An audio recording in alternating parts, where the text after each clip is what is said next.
Hello అందరికీ నమస్కారం అండి. Welcome back to Sharath updates YouTube channel. Telangana రాష్ట్రంలో చేయూత పెన్షన్లకు మంచి శుభవార్త వచ్చింది. ముఖ్యంగా పెన్షన్ల కోసం ఎన్నాళ్లుగా ఎదురు చూస్తున్న నిరుపేదలకు, వృద్ధులకు, దివ్యాంగులకు, వితంతువులకు ఇది నిజంగా ఊరటనిచ్చే నిర్ణయం. రాష్ట్ర ప్రభుత్వం సంక్షేమానికి మరింత ప్రాధాన్యం ఇస్తూ కొత్తగా 2,00,000 మందికి పైగా చేయూత పెన్షన్లు మంజూరు చేయడంపై పెద్ద అడుగుగా చెప్పాలి. ఈ కీలక ప్రకటనను అసెంబ్లీ వేదికగా డిప్యూటీ సీఎం మంత్రి బట్టి విక్రమార్క గారు తెలియజేశారు. మరి ఎవరెవరికి ఈ పెన్షన్ లభిస్తుంది, ఎవరెవరికి ఎంత పెన్షన్ ఎప్పటి నుంచి జమ అవుతాయో తెలుసుకోవడానికి వీడియో పూర్తి వరకు చూడండి. అలాగైతేనే వీడియోలో ఉన్న సమాచారం మీకు క్లిష్టంగా అర్థమవుతుంది. దాంతోపాటు వీడియోని లైక్ చేయండి. లైక్ చేస్తే ఇలాంటి తాజా సమాచారం అందించడానికి నాకు మోటివేట్గా ఉంటుంది.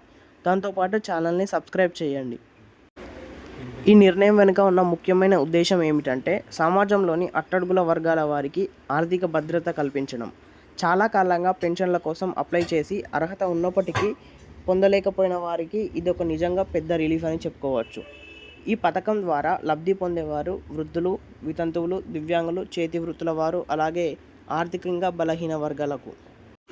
డిప్యూటీ సీఎం బట్టి విక్రమార్క గారు స్పష్టంగా చెప్పారు, బడ్జెట్ అనేది కేవలం అంకెల విషయం కాదు, అది ప్రజల జీవితాలను మార్చే సాధనం. ఈ మాట చాలా ముఖ్యమైనది. ఎందుకంటే ప్రభుత్వం కేవలం పేపర్ మీద కాకుండా నిజంగా గ్రామ వార్డు స్థాయిలో పరిశీలన చేసి అర్హులైన వారికి ఎంపిక చేస్తుంది. ఇది ఎలా అమలవుతుందంటే ఇప్పటికే అప్లై చేసిన వారికి వివరాలు పరిశీలిస్తారు.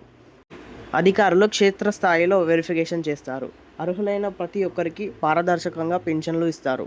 ఈ పథకం ప్రభావం లక్షల కుటుంబాలకు ఆర్థిక భరోసా, వృద్ధులకు స్వయం గౌరవం, దివ్యాంగులకు సహాయం, పేదల జీవన ప్రమాణం మెరుగవుతుంది. ఇంకా ముఖ్యంగా చెప్పాలంటే ఈ సంవత్సరం నుంచే ఈ పెన్షన్లు అందించేలా ప్రభుత్వం బడ్జెట్లో ప్రత్యేకంగా నిధులు కేటాయించింది. తెలంగాణ రాష్ట్రంలో 2026-27 బడ్జెట్ సమావేశం ఈ విధంగా జరిగింది. మొత్తంగా బడ్జెట్ చూస్తే 3,24,234 కోట్లు, రెవెన్యూ వ్యయం 2,34,406 కోట్లు, మూలధన వ్యయం 47,267 కోట్లు. ఇది ఏం సూచిస్తుందంటే అభివృద్ధి అలాగే దాంతోపాటు సంక్షేమ రెండింటికి ప్రాధాన్యం. పేదల కోసం పెద్ద మొత్తంలో ఖర్చు, దీర్ఘకాలిక అభివృద్ధి ప్రణాళిక. ఒక్కసారి ఊహించండి, ఒక వృద్ధుడు నెలల తరబడి పెన్షన్ కోసం ఎదురు చూస్తున్నాడు.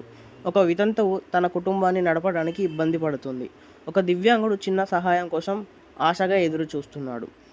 ఇప్పుడు ఈ నిర్ణయం వల్ల జీవితాల్లో వెలుగు నింపుతుంది. ఇది కేవలం పెన్షన్ కాదు, ఇది వారి ఆత్మగౌరవం, వారి జీవనాధారం. మరి ఈ చేయూత పెన్షన్ పంపిణీ ఎవరెవరికి, ఏ కేటగిరీ వారికి ఎంత అమౌంట్ డబ్బు జమ అవుతుంది అంటే ఆసరా పెన్షన్ డబ్బులు ఇస్తారా లేదా ఈ చేయూత పెన్షన్ల డబ్బులు ఇస్తారా అనేది ఈరోజు సాయంత్రం లోపు తెలుస్తుంది. మొత్తానికైతే తెలంగాణ ప్రభుత్వం తీసుకున్న ఈ నిర్ణయం నిజంగా ప్రశంసనీయం. కొత్తగా 2,00,000 మందికి పైగా ఈ చేయూత పెన్షన్ల మంజూరు చేయడం అనేది లక్షల కుటుంబాల్లో ఆశలను నింపింది. అర్హులైన ప్రతి ఒక్కరికి న్యాయం చేయాలనే లక్ష్యంతో ప్రభుత్వం ముందుకు సాగుతున్నట్లు స్పష్టంగా కనిపిస్తుంది. ఈ నిర్ణయం ద్వారా పేదలకు భరోసా, సమాజానికి సమానత్వం, ప్రభుత్వంపై నమ్మకం పెరుగుతుంది. చివరిగా ఒక మాటలో చెప్పాలంటే ఇది కేవలం ఒక బడ్జెట్ నిర్ణయం కాదు, ప్రజల జీవితాలను మార్చే ఒక పెద్ద అడుగు. ఇప్పుడు ముఖ్యమైన ప్రశ్న ఇదే, ఎవరికి ఎంత పెన్షన్ వస్తుంది?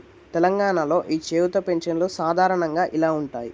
పెన్షన్ల మొత్తాలు కేటగిరీ వైజ్గా చూస్తే వృద్ధాప్య పెన్షన్ నెలకు సుమారు 2,016, వితంతు పెన్షన్ నెలకు సుమారు 2,016, దివ్యాంగుల పెన్షన్ నెలకు సుమారు 3,016, చేతి వృత్తుల వారికి నెలకు సుమారు 2,016 రూపాయలు, హెచ్ఐవి లేదా ఇతర ప్రత్యేక వర్గాలకు సాధారణంగా 2,016 నుండి 3,016 రూపాయల వరకు వస్తుంది. ఇది పాత పెన్షన్ విధానం.